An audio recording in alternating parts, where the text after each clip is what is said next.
வீடியோவில் ஆதார் சீடிங் எப்படி செய்வது என்று தெளிவாக பார்க்கலாம். ஆதார் சீடிங் மூலம் உங்கள் வங்கி கணக்கு ஆதார் எண்ணுடன் இணைக்கப்படும். அதேபோல் உங்கள் வங்கி கணக்கு விவரங்களை சரிபார்க்கவும் முடியும். தேவைப்பட்டால் ஆதாருடன் இணைக்கப்பட்டுள்ள வங்கி கணக்கை மாற்றவும் முடியும். உங்களுக்கு டிசீடிங் செய்ய வேண்டுமென்றாலும் அதையும் எங்கள் போர்ட்டல் மூலம் செய்யலாம். உங்கள் வங்கி கணக்குடன் ஆதார் எண் இணைக்கப்பட்டிருந்தால் பல அரசு சேவைகள் மற்றும் நலத்திட்டங்கள் உங்களுக்கு எளிதாக கிடைக்கும். முதலில் எங்கள் போர்ட்டலில் லாகின் செய்யுங்கள்.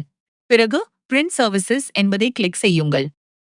அதன் பிறகு ஆதார் சீடிங் ஆப்ஷன் ஐ செலக்ட் செய்யுங்கள். உங்கள் ஆதார் எண்ணை வங்கி கணக்குடன் லிங்க் செய்ய வேண்டுமெனில் சீடிங் ஆப்ஷன் ஐ கிளிக் செய்யுங்கள்.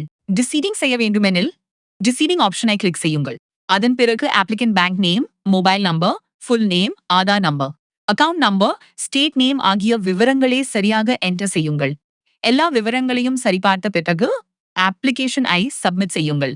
சப்மிட் செய்த பிறகு சுமார் 2 ஒர்க்கிங் ஹவர்ஸ்க்குள் உங்கள் அப்ளிகேஷன் ப்ராசஸ் செய்யப்படும். அதன் பிறகு உங்கள் அப்ளிகேஷன் ஸ்டேட்டஸ் அப்டேட் ஆகும். இந்த வீடியோவை பார்த்ததற்கு நன்றி.